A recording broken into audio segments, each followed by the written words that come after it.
most of you have had a lot of co-ferments over the past 2 years at Modernist Coffee. We all have been a great fan of co-ferment coffees. It all started with the coconut co-ferment coffees, what we got from Dubai. Welcome back to another one of those unscripted, unplanned episodes where we had no idea what are we going to do. Just आज एक packet आया, खोला, कुछ interesting लगा, research किया. I'm like, let's talk about this and probably let's introduce a menu about it. What is it and why it is. Most commonly accepted methods these days, from the way I understand it, it also reduces a lot of waste, a lot of green waste. That is what probably led to this. So one of the processes is co-ferment. I'm sure you all must know about what is a co-ferment, or many of you already would have tried the co-ferment coffees over the past 2 years at Modernist. We got our first co-ferment coffees, which was coconut co-ferment from South, from World of Coffee in Dubai. After that, we got it here, and you all so much love to it, and we started getting more co-ferment coffees. A lot of crazy things started happening. Cardamom co-ferment, green apple co-ferment, coconut co-ferment again, strawberry co-ferment, peach co-ferment. I mean, the processes are a lot. This coffee is gone through that process, has a good characteristic to it. The notes, the body, the sweetness, everything, the aroma, it's all also good. We had to make a video about it. I thought I'll need to make a video about it because I stumbled upon a new method yesterday. I mean, it was there, but I did not know what it meant. Called a Mosto ferment. Can you explain what exactly is co-ferment? Okay. And then tell me also more about Mosto as well. Okay. Yeah. So co-ferment is basically, as I said, it was probably derived, or it was probably developed to minimize the fruit wastage, or somebody thought, let's my couple of fruits are going to go bad, I'm just gonna throw in some coffee and let's see what happens. Basically, any fruit you take, any fruit you think that it will elevate your coffee cherry or coffee bean, say strawberry or peach or maybe orange or peach or whatever, you throw the pulp, start fermenting coffee cherries with that pulp.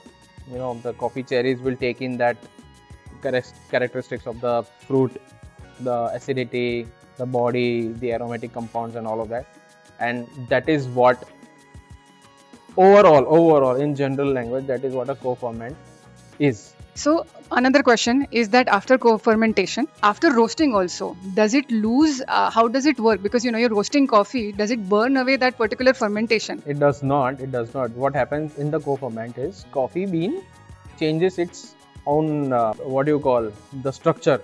The structure is changed. It somehow it takes in that juices of the fruit, the notes of the fruit. So what happens is when you're roasting, probably few of the aromatic compounds go away because of the heat and all, but the sugars which are there in the coffee cherry, the sugars which it absorbed during the co-ferment, the lactic acid, the blah blah blah, everything. So while roasting it, it takes it to another level. It takes it up a notch. Maillard reaction they call it, because that the thing that you roast something in the pan, it sticks at the bottom, caramelize the onions, that sort of thing. So it develops the flavor. It even enhances it even more. The heat takes it to another level. Majority of the characteristics of the co-ferment process are locked in, except few aromatic compounds. When you heat up a sugar, certain sugars in a ingredient or a coffee cherry or anything you take, say a piece of meat, an egg, a banana, anything. So natural sugars, when they come in the contact of heat, they start doing something called a Maillard reaction, which enhances the flavor, changes the body, does something which I as a commerce graduate do not understand, but it does something. It takes it, the coffee cherries are evolved, like they take it up a notch, and that is what basically co-ferment is. I mean, like, it does not go away. Not everything goes away, except few aromatic compounds. Yay, Barish! Maza aayega. So now coming to Mosto, how do you spell it? Mosto. Yes. So everybody in not in a direct sense, but in their different state of mind, everybody knows what a Mosto is. It's basically you take a live culture from something and put it into the next culture. Basically making a yogurt at home, making a sourdough bread, making a pizza from Polish, anything which has a live culture, and you introduce that culture into a new environment. So that is basically Mosto is. Mosto again reduces the waste, because first co-ferment happened. Imagine we did a co-ferment with blueberries, right? So blueberry co-ferment coffees are, they are drained, tried and everything. The liquid remains. So they introduce that liquid, they put that liquid, some part of that liquid into another culture to kickstart the fermentation. That is what basically a Mosto is. The roasting part remains pretty much the same, because same thing happens. So talking about these crazy processes, we have some crazy coffees. So one is this. It's from Australia. It's again Mosto washed. I don't know what culture they used it, but the notes are mango chutney, cheesecake, and Coca-Cola. Right? So this made me, realize that there are a lot of processes. There is a lot to learn about, different things. And I started going through my treasure. I found another co-ferment, which is banana co-ferment. Then I found this one, which is a peach co-ferment.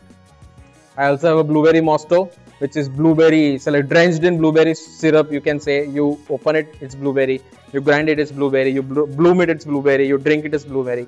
It's blueberry. It's like blueberry cheesecake. It's so good. It's so good. I have 2 packets of it, but it is what it is.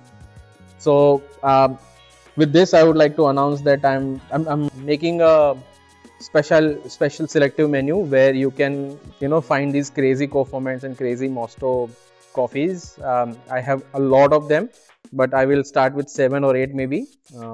I wanted to start something different today, but since we are doing this now, something new will start from tomorrow. I'm hoping that I'll have more coffees on the menu tomorrow. Everything will be changed, Mosto selective, in few days. So please visit Modernist. Please, talk to me about here if you want to know more about this. We'll brew some coffees and have a good chat about it. अभी ज़्यादा बारिश हो रही है, ज़्यादा risk नहीं लेना है. एक ही फ़ोन है. So see you guys at Modernist very soon. Bye bye. Please subscribe. Thank you. Bye.